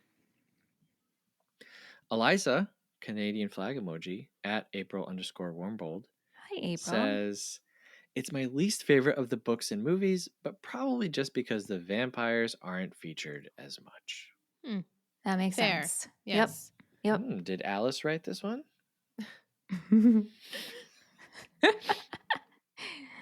So there's some people that we do know. Now we go to a segment of the show where we hear from people that we don't know. It's called Half Star, 3-Star, 5-Star.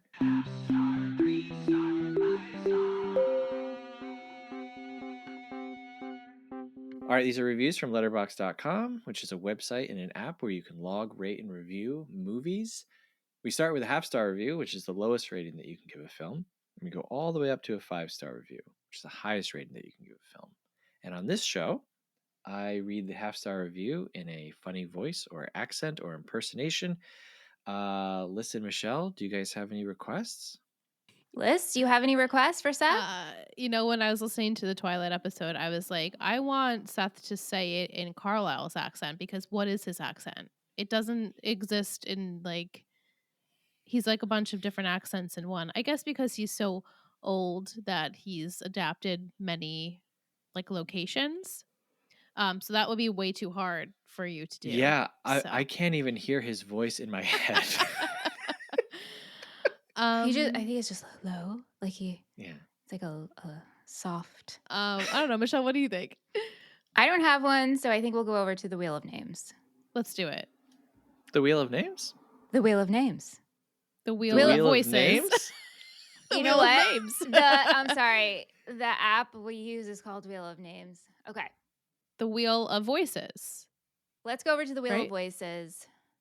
Do I have to say it again, Seth, or can you please? No, I think we got 5 of you both saying it. Okay, here we go. Wheel of Voices. Hey, Rocky Balboa. Oh. Will you read our half-star review, please? Oh, sure. It's been a while since I've been guest on Movie Friends, but I'm ready to go. I can do a few more rounds. This is really long, by the way. Oh, no. Oh, no. Good luck with that. All right, here's the half-star review read by Rocky Balboa. This is even worse than Twilight. Chris Weiss's new directing style, he replaced the slightly less terrible Catherine Hardwicke, is exhausting and witless in a structural sense. Far too pompous and overblown to satisfy the demands of moronic little girls. For instance, the passage of time is conveyed in one scene by a slowly rotating shot of Bella sitting still as the names of 3 months appear consecutively in the passage of at least a whole minute next to her head. There are ways to show time sadness or angsty vampire love in ways that are less lazy and tone deaf than this. And those ways might not crowd out or eventually water down the werewolf action that we all paid for. Rocky, thank you. Thank you, Rocky, so much for that was a mouthful. You're telling me I thought going 10 rounds with Apollo Creed was tough, but this review is really working on my stamina. Well, we appreciate it, Rocky. Thank you, Rocky. Rocky, that was the whole time I'm fantastic. just picturing Rocky ranting to Adrian. That whole this is Yeah. That's what I always literally imagine it. is Rocky bursts into the apartment after coming home from the theater, and he's just so mad that and Adrian is just sitting there with her little glasses, No punctuation, just one long. Yeah. They didn't like the scene with the months. That's the one thing I got. Consecutive months. No, Why? no, Not for nope. not for Not for them. No. Not for them. The next two are very short because that one was so long. 3-star review says, "You know how I know that Bella is stronger than the rest of us? She didn't cut or dye her hair when Edward left her." Ooh, True, good true. one. Yes. She wasn't And ready then- to move on though. No. Right. She wasn't in the place. Right. She didn't have good closure. Anyway. No. Well, she did do a drastic lifestyle change. Instead of cutting her hair, she was like, true. "I'm going to become a daredevil." Right. An adrenaline junkie. Yeah. Yeah, Oh my right. God. That's what I'm All into right. now. 5-star review says, "This made me laugh for a minute straight." Okay. "Bella is the most dramatic person alive, and Edward is the most dramatic person dead." Facts. Yeah, Mhm, valid. mhm. And at first I was like, "Oh, that's not very nice." And I thought about him crumpling the phone and just be like, "I'm just going to kill myself now." Right, I'm just gonna kill myself. Yeah, you know what? Actually, you are right. Yeah. All right, so we rate a movie as a schmovie, a movie, or a film. We rate it 1 through 5 stars and give our final thoughts and recommendations. Liz, would you like to go first? Oh, this is hard. I'm leaning towards 4 movie. Okay. Very nice. But something in me also wants to say it's a 3 movie. Oh, okay. So maybe you're like a 3.5. 3.5 movie. If you've watched Twilight, you must continue. Yeah. It only gets better. Some might say. I say it only gets better. I think most say. Because the quality film gets better. Right. Yep. Michelle, you want to go next? Sure. Okay. All right. Go So ahead. for you, I didn't write down one, I guess, for you, Liss. I'm sorry. That's okay. I know I I'm not didn't offended. either. All right. For you, I wrote down 3.5-star movie. Yes, you're right. Oh, yes. Look at us. I get a pickle. Yes, you got a pickle. Yeah, Nice. This is a 3.5 movie. Last week I was like, is this a movie or a film? No, this is to me a straight up movie. Mhm. And like Liz said, and like I said last week, I'm recommending it. But if you saw Twilight, if you're reading the books, why wouldn't you, right? Right. And I think it's fun to watch all of the movies. Like in 2020, and I sat Ant down and I made him watch all of these. That's the last time I watched these. Actually, no, I watched a couple on a plane recently. But anyway, it's a fun time. Okay, for you, Seth, I wrote down also 3.5 movie. Very good.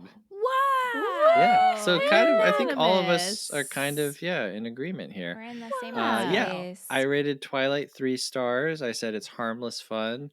I think that there's good stuff in this movie. And, I kept hearing Ebert's voice in my head, just talking about how horrible this is and how nothing is happening and it's just people looking at each other. But you know what? I'm just going to say it. I like these characters. And when you like characters, you want to spend time with them. Yep. And this movie gives us things for them to do. Does Jasper look like, he's the CW version of the Joker in this movie? Yes. Absolutely. That is Yeah. accurate. That is accurate. Oh, Jasper. Do the major pivot points of the story have major structural flaws? Absolutely, 100%.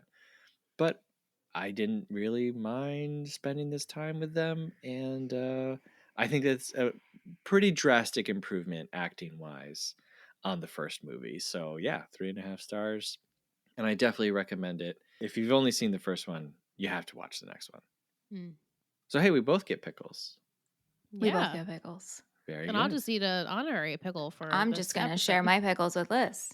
There you go. Love it. All right. Does Twilight New Moon pass the Seth Shell test? The Seth Shell test is our spin on the Bechdel test.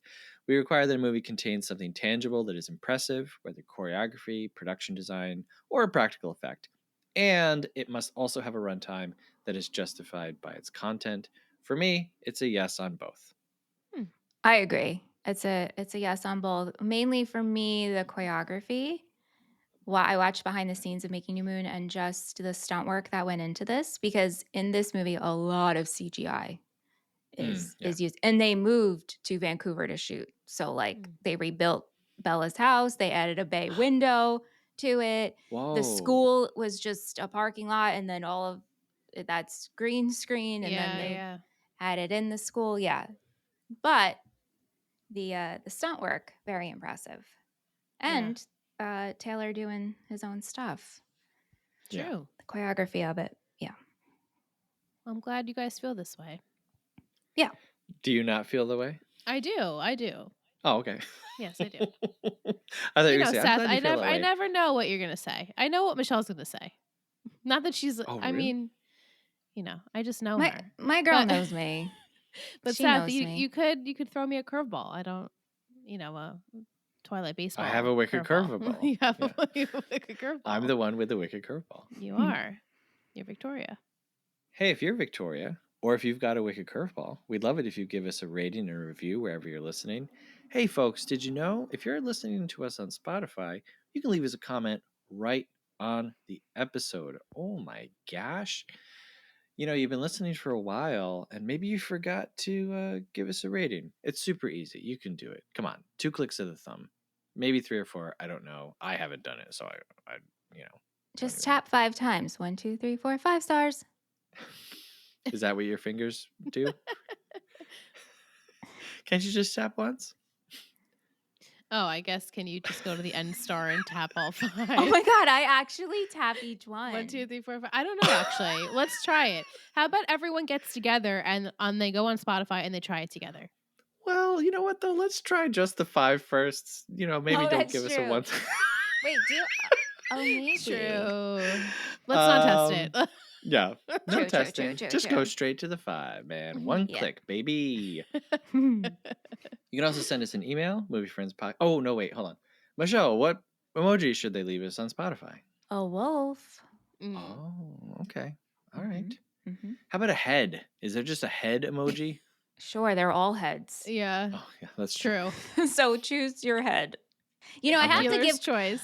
I have to give compliments to our listeners because they're leaving such beautiful emoji sentences. Everybody's getting creative with it. So write your emoji sentence for New Moon. Yeah. There you go. You can also send us an email, moviefriendspodcast@gmail.com. Let us know what you thought about Twilight, New Moon, or anything really. I don't know. What are you doing lately? Come on, let us know. You can also support the show, patreon.com/moviefriendspodcast. $5 a month gets you access to all of our additional episodes, our patron-only Discord. You get ad-free episodes, and you get to vote on upcoming episodes and monthly themes. Oh my gosh.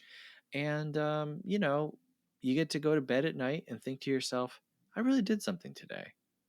Every day of my life has been for nothing. This has all been meaningless. But today was different. Because today I made Michelle and Seth smile. All right, next week we're going to be talking about the next movie, The Twilight Saga Eclipse. It's from 2010, directed by David Slade, and it's 124 minutes. Hey, Liss, thank you so much for joining us. Thanks for having me on Thanks, my favorite my favorite thing of life. I told Michelle these movies, they shape me as a person. Wow. That's it reminds me of simpler times and just a fandom that I don't ever think I will be a part. I will never be a part of a fandom like how I was a twihard, you know, like this was life. And we were like a little bit older than the demographic, but I was still obsessed. We had each other. Obsessed. We had each other, and that's all that counts. If it was just me by myself, I probably wouldn't have gone this far. But yeah, having friendship is made this thing very special. Agreed. That's what it's all about, folks. You know what I mean? You don't need to have the best movies in the world. You just need to have the best friends. Movie friends. Liz, where can people find you online? Well, you can find our podcast if you'd like. We are Liars Pod. Total Betty Podcast Network. You can find all of our fun shows over there. What kind of shows? What are you talking about? Teen drama shows. Thank you for asking. Currently, like we said, we're in the middle, the second half of season 4 of Pretty Little Liars. So if you like that show, I don't know why you do, but just kidding. We're covering it. We are covering it at its capacity, and we're loving talking about it. And like we said, we're currently watching Ravenswood, which if you haven't seen the spinoff of Pretty Little Liars or one of the spinoffs, the original spinoff, then watch it and just come on over. You'll hear our thoughts about it. Seth's going to be on the pod later in the season. Yes. So if you want to hear his voice, come on over. If you want to hear his voice some more. I'm looking forward to it. Yeah. But hey, if you guys enjoyed listening to Liss and Michelle talk, they talk about Pretty Little Liars, but they also talked about the OC. Tree. Sure did. One Tree Tale. Yeah. You got it. One tree to live. One tree to live. Tree Gossip Girl. Talk. Gossip Girl. Yep. Talking Texas Forever, which was Friday Night Lights. The best Friday Night Lights. There's a lot over there, okay? Yeah. We eat lots of pickles if you want to find us pickles. There. Yes, we have pickle review tasting videos on our YouTube. if you're into that sort of thing. So please, look, you're an idiot if you don't go listen. I'm just gonna say it. Like I'm tired of holding it in, and I'm tired of being polite. Enough is enough. Okay. Thanks, Seth. All right. Well, hey, thank you, Liss. Thank you, Michelle. Thank you. Thank you, Seth. Thank you, Liz. And hey, thank you very much for listening. And remember, folks, I love a happy ending. They are so rare. Until next time, we're talking about Twilight Eclipse. Thank you for listening. Have a good one. I want to be a werewolf. I want to have great abs. I want to turn into a beast every time I get mad. I want to walk around wearing shorts but not a shirt. I want people scared of me, scared that they'll get hurt. I want to be a werewolf. I want to be a werewolf. I want to be a werewolf. Rawr. I want to be a werewolf. I want to run around a lot. I want girls to cuddle up to me because I am so hot. I want to be a werewolf. I want to have great abs.